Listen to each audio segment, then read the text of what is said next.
Hermanos, buenos días. Me da mucho gusto saludarlos nuevamente ahora desde mi oficina, aquí en mi lugar de trabajo. Desde aquí estoy transmitiendo este video para compartir esta enseñanza que en esta mañana quiero compartir. La semana pasada habíamos estado hablando acerca del mensaje de la cruz y decíamos que la cruz representa o significa para los cristianos la muerte, pero no la muerte física, sino la muerte al pecado, a lo malo, a las tinieblas, a lo oscuro, a las obras que no glorifican el nombre de Dios. Y ahora en esta mañana vamos a ver la destrucción de la muerte. Para ello quiero que oremos todos y me acompañen en el lugar donde ustedes se encuentren y sigamos en esta mañana esta enseñanza. Oremos. Señor y Padre nuestro que estás en los cielos, te alabamos y te bendecimos porque eres grande, porque eres bueno, porque tu misericordia es para siempre y nos ha cubierto hasta lo más profundo de nuestro ser. Muchas gracias, Señor, por esta enseñanza que en esta mañana podemos tener y gracias por tu Espíritu Santo que nos ha guiado a toda verdad. Te pido por la iglesia en general, por nuestros pastores, por nuestros líderes, por los niños, ancianos, jóvenes, adultos y todos los que conformamos la iglesia de Dios. Muchas gracias te doy en el nombre de Jesús. Amén. La destrucción de la muerte. Dice la verdad central de esta enseñanza que la resurrección de Cristo nos garantiza la victoria sobre la muerte. Y allí en el libro de Juan capítulo 11, versículo 25 y 26, Jesús le dice algo muy importante a Marta.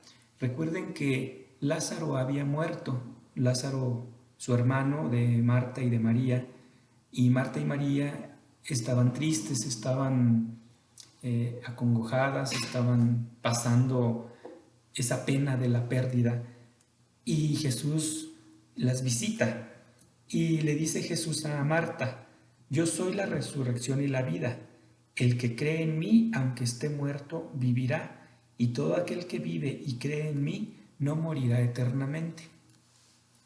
Entonces, hermanos, el cristianismo no tendría ningún significado si Cristo no hubiera resucitado. Pero Cristo resucitó y hay muchas evidencias, muchos pasajes bíblicos que lo afirman, que Cristo resucitó, y es lo que el apóstol Pablo nos trata de explicar a través de su carta, su primera carta a los Corintios, en el capítulo 15. No es que trata de explicar, lo está explicando. Y quiero que busquen en su Biblia, ahí en el lugar donde ustedes se encuentren, Primera de Corintios capítulo 15, y voy a dar lectura del 1 hasta el 19. Dice así: además os declaro, hermanos, el evangelio que os he predicado, el cual también recibisteis, en el cual también perseveráis, por el cual asimismo, si retenéis la palabra que os he predicado, sois salvos, si no creísteis en vano. Porque primeramente os he enseñado lo que asimismo recibí, que Cristo murió por nuestros pecados conforme a las Escrituras, y que fue sepultado y que resucitó al tercer día conforme a las Escrituras, y que apareció a Cefas y después a los 12, después apareció a más de 500 hermanos a la vez, de los cuales muchos viven aún y otros ya duermen. Después apareció a Jacobo, después a todos los apóstoles, y al último de todos, como a un abortivo, me apareció a mí, porque yo soy el más pequeño de los apóstoles, que no soy digno de ser llamado apóstol, porque perseguía la iglesia de Dios. Pero por la gracia de Dios soy lo que soy, y su gracia no ha sido en vano para conmigo. Antes he trabajado más que todos ellos, pero no yo, sino la gracia de Dios conmigo. Porque o sea yo, o sean ellos, si predicamos y así habéis creído. Pero si se predica de Cristo que resucitó de los muertos, ¿cómo dicen algunos entre vosotros que no hay resurrección de muertos? Porque si no hay resurrección de muertos, tampoco Cristo resucitó. Y si Cristo no resucitó, vana entonces nuestra predicación, vana es también nuestra fe. Y somos hallados falsos testigos de Dios, porque hemos testificado de Dios que Él resucitó a Cristo, al cual no resucitó si en verdad los muertos no resucitan. Porque si los muertos no resucitan, tampoco Cristo resucitó. Y si Cristo no resucitó, vuestra fe es vana, aún estáis en vuestros pecados. Entonces también los que durmieron en Cristo perecieron.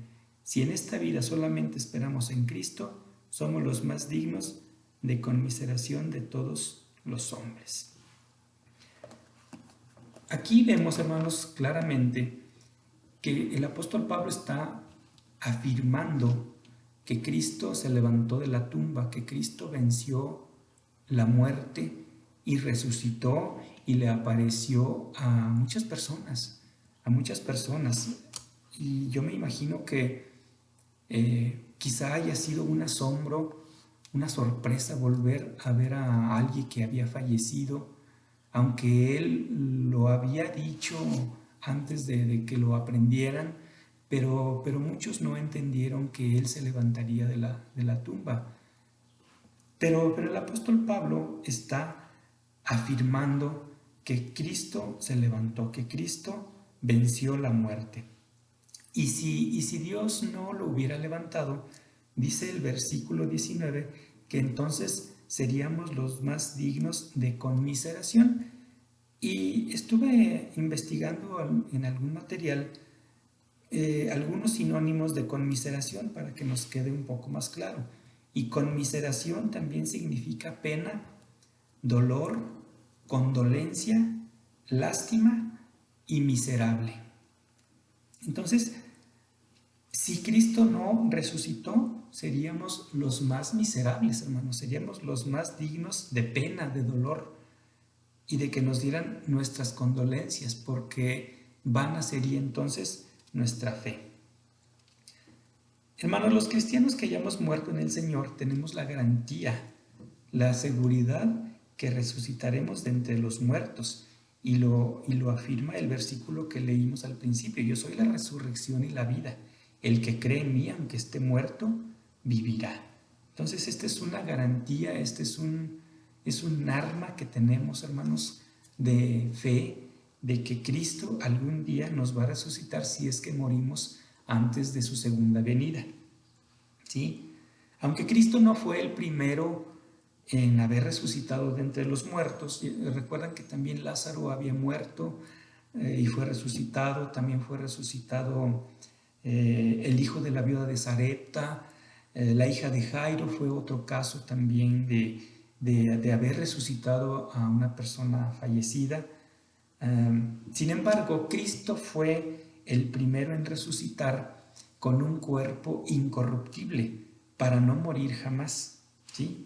Y esta es la resurrección que Dios nos tiene preparada a todo aquel que esperamos en Él, ¿sí? Los versículos 24, 25 y 26 de Primera de Corintios nos hablan de los últimos tiempos y los voy a leer.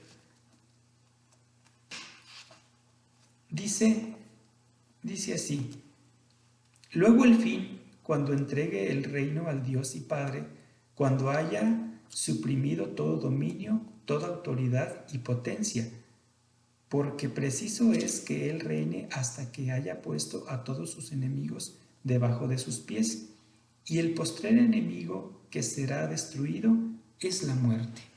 Entonces, hermanos, la muerte va a tener un fin. La muerte va a dejar de ser cuando Cristo venga por segunda vez y haya levantado a los muertos y aquellos que hayamos esperado en Él. Dice que seremos transformados para pasar de muerte a vida, y nuestros cuerpos serán transformados de una manera, dice que seremos transformados para pasar a ser incorruptibles. De lo corruptible vamos a pasar a la incorruptibilidad.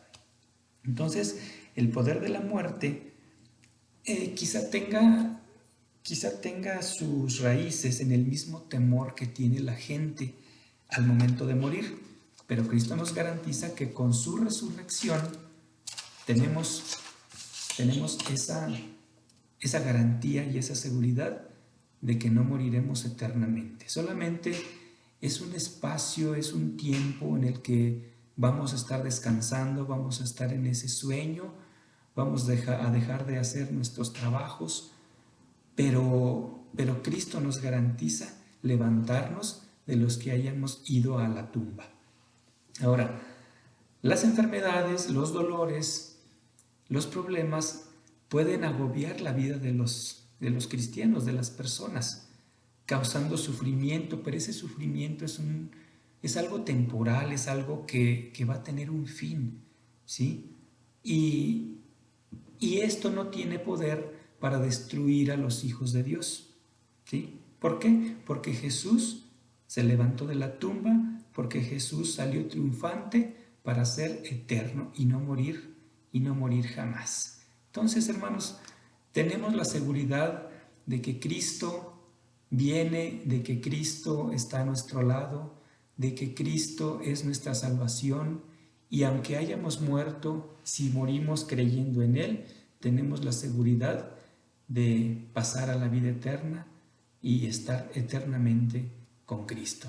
Que el Señor les bendiga en esta mañana y muchas gracias por el espacio y el tiempo que dedicamos para meditar su palabra. Que Dios les bendiga y espero verles pronto.